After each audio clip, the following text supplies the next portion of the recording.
Hello everyone, welcome back to my channel Ruchideep. कैसे हो आप लोग? आई होप आप सभी लोग बहुत अच्छे होंगे।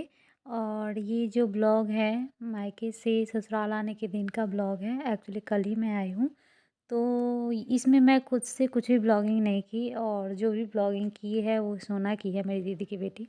और बहुत ही छोटा सा ब्लॉग है, क्योंकि जैसा उसने शूट कर दिया बस वही मैं डाल रही हूँ। अपने से कुछ भी अपने तरीके से नहीं किया, और उसको तो इतना कुछ आता नहीं है। तो जैसे उसको जैसा लगा आप लोग बताइएगा कैसा ब्लॉगिंग किया, जैसा उसको लगा वैसा उस हिसाब से वो अपने हिसाब से शूट कर ली है। तो सुबह से स्टार्ट की है। वैसे तो उसका सुबह 5 बजे ही हो गया था, 5 साढ़े 5 में हो गया था। बाबू को लेकर के चली गई थी अपने वाले रूम में खिलाने के लिए।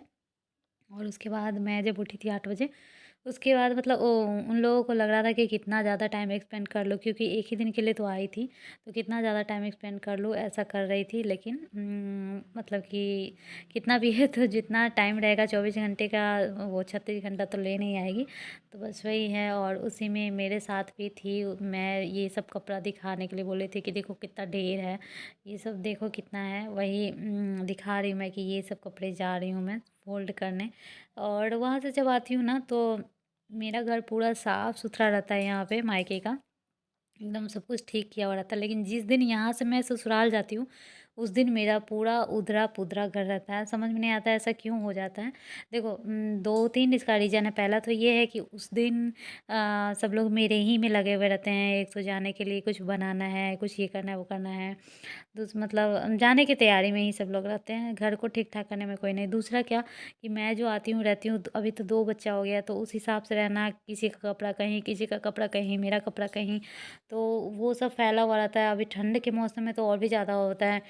जैसे कुछ कपड़ा 3 बजे के 4 बजे के करीब में जो धुलता है ना, वो पूरा तरह से सूखता नहीं है। तो वो ना बाहर छोड़ने वाला रहता है, ना तो घर में फ़ोल्ड करके रखने वाला रहता है। कहीं न कहीं घर में रखने वाला रहता है सूखने के लिए ही, और घर में अगर सूखने के लिए कपड़ा डालोगे तो वो भंगार ही लगता है। तो ये हो गया रीज़न। और दूसरी बात, कोई भी घर ठीक करने के मूड में नहीं रहता है क्योंकि उस दिन जाना रहता है, तो पूरा घर बहुत ही बेकार तरीके से फैला हुआ रहता है जिस दिन मैं मायके से ससुराल आती हूँ तो। और फिर जिस दिन मैं ससुराल आती हूँ उस दिन भी मेरा एकदम घर एकदम साफ़ सुथरा रहता है, ससुराल वाला भी। तो ऐसा होता है जब कहीं कोई आने वाले रहते हैं उस दिन कुछ ज़्यादा ही साफ़ सुथरा रहता है। तो वही है, मायके भी जाती हूँ तो वही रहता है। तो अभी मैं ये कपड़ा वगैरह फ़ोल्ड कर रही हूँ, और मेरा सबसे ज़्यादा हेडेक वाला काम यही है। जब मैं वहाँ से आती हूँ दिल्ली से, तो मेरे हस्बैंड ही कर देते हैं, या फिर यहाँ से अगर हस्बैंड के साथ दिल्ली जाती हूँ तो मेरे हस्बैंड ही कर देते हैं। ये सब चीज़ बहुत ज़्यादा हेल्प कर देते हैं। लेकिन मुझे जब खुद करना होता है तो उनकी बहुत याद आती है कि यार अभी वो रहते तो वही करते। तो कुछ चीज़ें ऐसा है कि खुद करना चाहिए, नहीं तो जैसे कि हमेशा तो वो मेरे साथ नहीं रहते हैं, वो अपना जॉब पे रहते हैं, तो मुझे भी करना पड़ता है ये सब चीज़ें। लेकिन मेरा मन बिल्कुल नहीं लगता ये सब करने में, बहुत ऐसा हेडेक लगता है, बहुत टाइम लगता है, थक जाती हूँ मैं।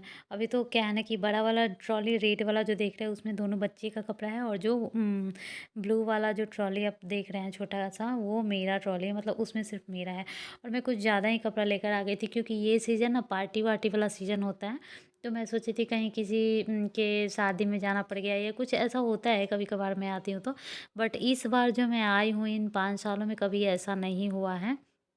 मतलब इतना ज़्यादा परेशान बाबू किया है, क्योंकि इसका तबीयत इतना ज़्यादा ख़राब था। वैसे ये परेशान करने वाला बच्चा नहीं, लेकिन तबीयत ख़राब था तो इसको छोड़ के जैसे ही कहीं जाती थी, मतलब 1-2 दिन शॉपिंग जाना पड़ा तो जाती थी, तो ये रोने लगता था। कभी-कभी तो घर से निकलती थी और फ़ोन आ जाता था तो मैं चली आती थी। मतलब मार्केट तक पहुँचती भी नहीं थी। तो सारा पैक-वैक करने के बाद कपड़ा-वपड़ा पहन के मैं तैयार हो गई हूँ, मतलब सुबह ही 10:30-11 बजे के करीब में ही।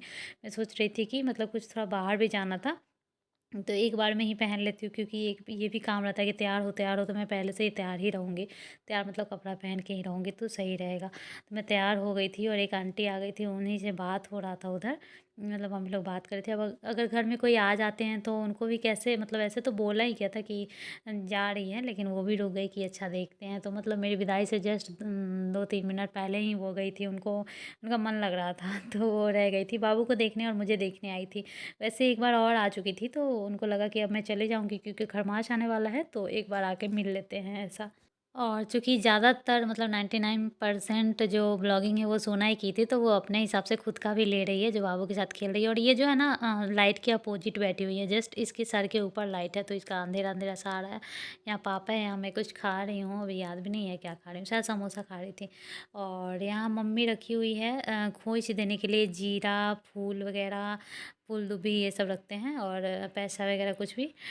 तो वो सब रखी हुई है। मैं साड़ी एक बार और ठीक कर रही हूँ, क्योंकि होता है ना कि आप सुबह से अगर मतलब ज़्यादा देर से साड़ी पहने रहो तो साड़ी ख़राब हो जाती है, क्योंकि बार बार ऐसे पलथी लगा के बैठना, बाबू को दूध पिलाना, बाबू को सुलाना, इन सब चीज़ों में ना साड़ी बार बार ख़राब हो जाता है। यहाँ पे मैं टीका लगा रही हूँ।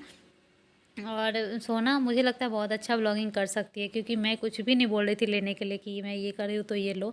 मुझे पता चल रहा था कि अच्छा ये ले रही है वीडियो ऐसा। तो यहाँ पे मम्मी ना एक पॉलीथीन डाल के ये इसलिए डाल रही, क्योंकि जीरा वगैरह जो होता है वो ज़्यादा हो जाता है, तो खोइच में ना नहीं रखने में बनता है, और बच्चे को भी लेना है तो वो पॉलीथीन में डाल देगी, खोइच में डाल करके। और जब वो हो जाएगा, मतलब घर से निकल जाते तो उसको लेके पॉलीथीन को लेकर के हम बैग में भी डाल सकते हैं। मेरा गौर भी रह गया था, छूट गया था, मतलब कुछ ना कुछ मेरा छूटते रहता है। तो जाने टाइम अचानक से देखी मम्मी, तो मम्मी बोली इसी के साथ डाल देते, क्योंकि सारा जो कपड़ा वाला ट्रॉली वगैरह सब कुछ जा चुका था, डिक्की में गाड़ी में सब कुछ जा चुका था। तो अब इसको कहाँ ले जाते, तो इसलिए उसमें रख दी। और बस एक बैग है, जिसमें मेरा बैग ऑलरेडी छोटा है और भरा हुआ रहता है, तो उसमें कुछ ज़्यादा चीज़ें अटता नहीं है। यहाँ पे मेरा बड़ा वाला भाई है बाबू को लेकर के, और ये मेरी दीदी की बेटी है बड़ी वाली, पानी लेकर के। एक होता है ना कि पानी पिला दो लास्ट टाइम, वही उसी के लिए पानी लेकर जा रही है। और बस यही है, समझ में नहीं आ रहा था, मुझे कुछ भी पता नहीं था कि कितना देर का क्या है। आज मैं देखी हूँ कि देखते हैं क्या सब शूट किए, तो मैं सोच रही थी कि आप लोग के साथ शेयर कर दूँ। वैसे मैं विदाई वाला दिन का वीडियो तो लेती नहीं हूँ, ससुराल से आने का मतलब मायके आने का वीडियो लेती हूँ, लेकिन ये नहीं लेती, क्योंकि इतना ध्यान नहीं रहता है। अभी सोना ले ली है तो वो अलग बात है। और अब मैं निकल रही हूँ गाड़ी में बैठने के लिए, एकदम लास्ट ये गेट के पास वो सैंडल पहन रही हूँ मैं। और उसके बाद अभी जो मैं बोल रही हूँ, जो एडिट कर रही हूँ, वो ससुराल से एडिट कर रही हूँ, मतलब आ चुकी हूँ मैं ससुराल। कल से जो आपको ब्लॉग मिलेगा वो ससुराल का ही ब्लॉग मिलेगा। अभी तक मैंने कुछ शूट नहीं किया, क्योंकि जिस दिन आते हैं उस दिन एक दिन तक मैं कुछ शूट वगैरह नहीं करती हूँ, मेरा मन नहीं करते रहता है। तो कल से ही मैं शूट कर पाऊँगी, और कल से जो आपको मिलेगा वो ससुराल ब्लॉग ही मिलेगा। तो ब्लॉग कैसा लगा ज़रूर बताइएगा, अगर अच्छा लगा हो तो प्लीज़ कमेंट ज़रूर कीजिएगा, और लाइक आपका मन होगा तो कर दीजिएगा। चलिए मिलते हैं नेक्स्ट ब्लॉग में, तब तक के लिए बाय बाय, टेक केयर।